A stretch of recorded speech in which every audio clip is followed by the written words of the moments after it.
People of Earth, we have come to upgrade your cosmic consciousness. DNA activation ready. In 3, 2, 1.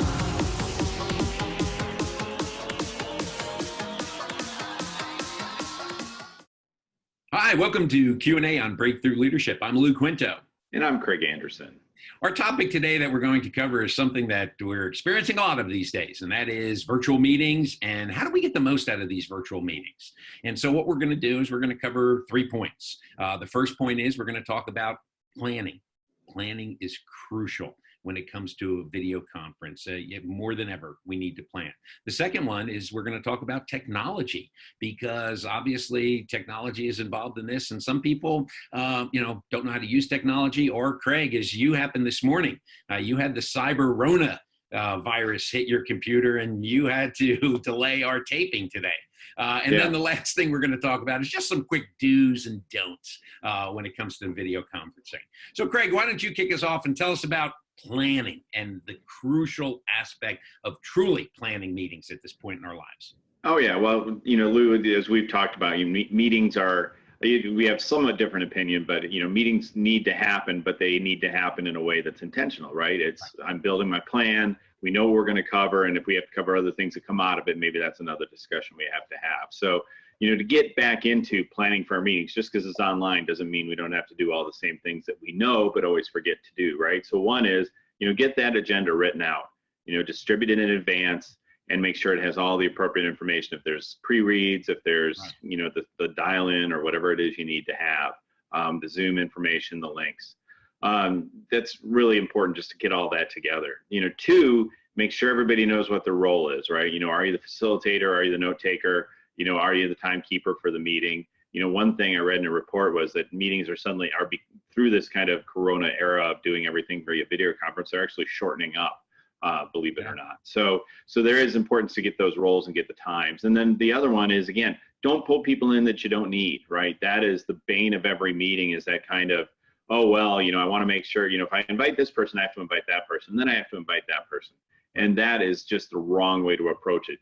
Have the people that you need at the meeting, or, if they need to come in and talk about a 10-minute piece of a 40-minute meeting, let them come in and out. Don't make them, have to stay in there for the whole time, right? Productivity is important. Even now, productivity is important. So make sure you get the right people at the meeting that you need. And more importantly, don't bring in people that don't need to be part of the meeting. Right. Yeah. And when it comes to the right people in the meeting too, don't forget, going back to Irving Janis, who was the father of groupthink, the groupthink concept. In his studies of groups, he found that those groups with 7 people or fewer are more effective than those with 8 or more. So, don't make your Zoom screen, or video conferencing screen look like, an episode of the Brady Bunch, where you have a whole bunch of people up in squares and everything. Just get the people that you need. You're absolutely right. And make the meeting engaging. We all hate meetings. These are a little bit different. I mean, we have a new toy that we're playing with. And so, people are a little bit more exciting than going down to the conference room at the end of the hallway to, to sit through a meeting and walking in when it's comfortable or convenient for them. Now they have to be on that Zoom link. So I think going back to what you said, a lot of people are finding that meetings are being shorter. And the other thing that I've been hearing is they're starting on time and they're ending on time, because people are planning their days. Wow, what a concept. And so start your meetings off, get a little engaging. And if you're the manager, apply some empathy here. Ask people how they're doing. We're 6 weeks into this, but yet still there's a lot of fear and frustration. And, just go around and say, hey, personal note, what do you feel good about today? And let people share their thoughts for a little bit. That gets them excited, and I'm part of a community because I'm hearing your problems, you're hearing my problems, and we're consoling with each other. Is it just 6 weeks? It feels like it's been 6 months already. Lou. Trust me, I don't even know what day it is anymore. My calendar it's just day, exactly. And the other thing too is when you end your meeting, before you send everybody off on their own and you click off, end meeting, make sure you do a good wrap up summary of what's happened. And then the second part you want to definitely do is, okay, let's confirm here are the action items. So you want to make sure that you have that at the end of your meeting as well. Okay. So the second topic we want to talk about is technology. technology. And virtual meetings are subject to technology. I'll just go into, when it comes to technology, be sure that everyone tests their internet connections. Because I know I've been in a few meetings already where someone's talking and then all of a sudden their screen freezes.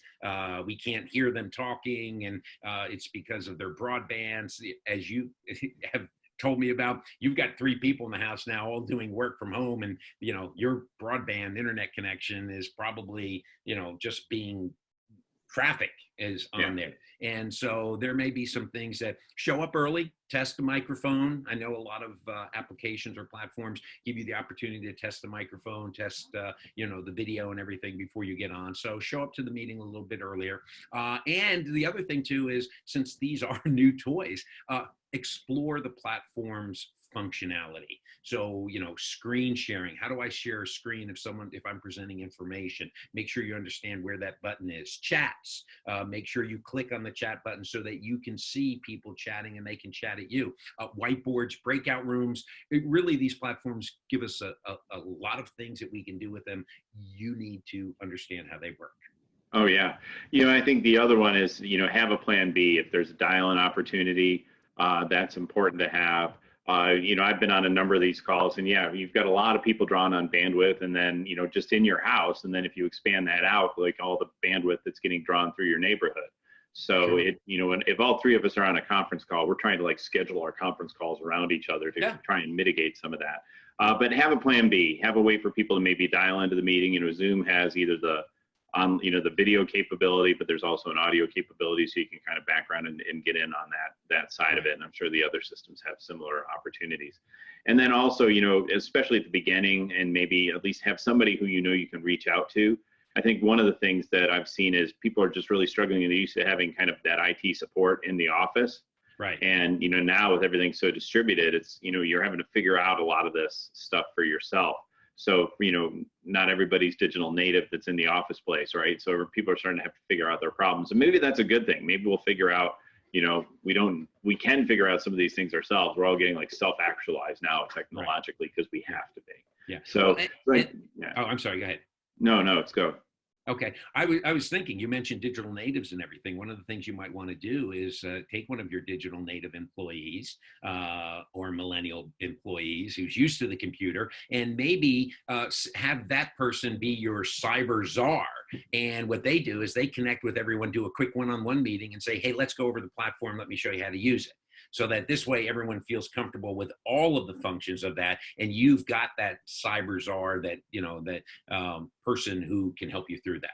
Yeah, absolutely. Yeah. So let's go on the last bit, and this is, there's been any number of internet videos, making fun of this, and some of them are really good. But what are the do's and don'ts of video conferencing, right? So, the do's, right? Be courteous, and you and I just had that problem. That it's really that's a little harder to do over technology, but it's kind of giving people their turn. I'll jump in here too, and I'll jump on you. You're seeing a lot on news programs too, where all of these news, anchors and their guests are showing up on Zoom, and they talk over each other from time to time. So even the professionals are doing it. So try not to do it, but yeah. Oh yeah, and make sure you're speaking clearly, and also that's also a technology point too, right? The microphone on your computer and your laptop, if you look at our last couple episodes, is not as good as you think it is. Well, so it's and move and gestures, naturally, God knows what Lou will come up with for the front end clips of this episode, but try and get your gestures looking natural and maintain eye contact, right? Trust me, when you're over here, everybody knows that you're doing something else, right? That's more interesting. This is actually trickier than conference calls because everybody can see exactly what you do. But if I can jump ahead to the don'ts, I've seen that there's software out there that can track if you're doing something else while you're supposed to be on the Zoom call. Let's not get too far down the road of vicious overseer. Yeah. But do try and look in there and realize that, you're in a meeting, right? We're still in a work environment. So, it's like, go think about that, some good news thing that John Krasinski's doing, right? Wearing the board shorts. You may think you're okay wearing shorts until you have to stand up and do something in the middle of a call. So be aware you're on camera and don't kind of forget about it. and be yourself. Takes a little while to get natural feeling this way as opposed to sitting in a conference room, but it's important to get into that rhythm of kind of, this is a normal mode of communication. Yeah, it was funny you mentioned the board shorts and everything. I was on a video conference the couple days ago, and the person who was running it said, "Hey, I just found a funny article, and it said that Target is reporting that they are selling more tops than bottoms." And everyone started to laugh, and he said, "So do me a favor, everyone who's wearing pants, stand up." There were 13 people on the call, only 2 people stood up. So I thought that was funny. But anyway, let me take the don't side, since I tend to be the pessimistic person and always playing the devil's advocate. One is avoid distracting sounds. So if you're a pen clicker or you're you like to roll your fingers on your desk, now get rid of those distracting sounds. Close the door so that no one hears the dog barking and everything else. Don't shout when you're on a video conference call, because then people will start turning their volume down and adjusting with that. And then someone who talks softly will start talking, and everyone's going to adjust so try to talk normally while you're doing that. As we talked about, try not to interrupt other speakers. In fact, I was on one conference video call where the leader said, if you want to say something, I know this sounds a little awkward, but just do me a favor, just raise your hand, so that this way I can call on you when someone gets done talking. And so they were like the traffic cop during the meeting. That worked well. Avoid side conversations during the meeting. I know with that chat feature on a lot, some people are chatting with each other like, "Oh my God, do you believe that shirt Craig's wearing today?" And like, "Oh yeah, blue looks so bad on him." And they're having their own little side conversations. So avoid those. And then lastly, go ahead. Well, importantly, make sure it's actually a side conversation. Yes, don't have it on everybody.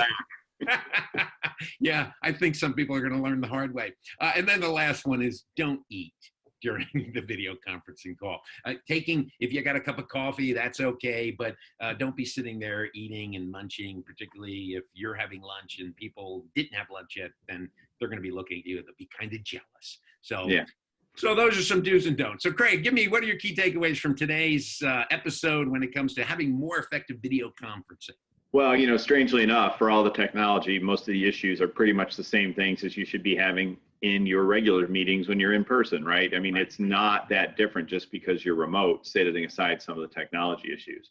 So, that's the key takeaway is, just because you're sitting at home, just because you're doing this remotely, doesn't mean the rules have changed on how you do meetings, right? You wouldn't show up in board shorts at an office meeting. Well, maybe depending on your office, but it's really the same things. You wouldn't bring lunch to a meeting in a conference room at work. Why in the world would you bring it in during one of these? So, just follow what you'd normally do. Well, not what you normally do, because some of the habits that people do in meetings when they're in person are the things that we talk about don't do. So my key takeaway is go back to basics. Go out and buy the book Death by Meetings and start applying those rules that they talk about in Death by Meetings, because those are the rules. And we know the rules. Have an agenda, have your objective, all of those things. One person talks at a time, record all information. You've got to go back to with everything we're doing over the last 6 weeks. My recommendation for everyone when it comes to managing people, to having meetings, is go back to the basics. What the basics are. It's your safe area, and then begin to expand on that. So because you can't do things the way we always done it, because folks, those days don't exist anymore. Yeah. So, well, I think take us home. Oh, I'm sorry. So for everybody, if you like what you saw today, or really if you have questions or thoughts that we haven't covered, or even disagree with us, leave us some comments back. We'd love to know what you guys think as you watch these videos, and share and subscribe. If you've got people who are really terrible at doing this meeting thing, casually send this over their way. But you can follow us on Facebook, LinkedIn, YouTube, and also all of our episodes are available on your favorite podcasting platforms if it's easier for you to listen rather than watch. So until next time, I'm Craig Anderson. And before I close, keep your hands washed and keep your distance. I'm Lou Quinto.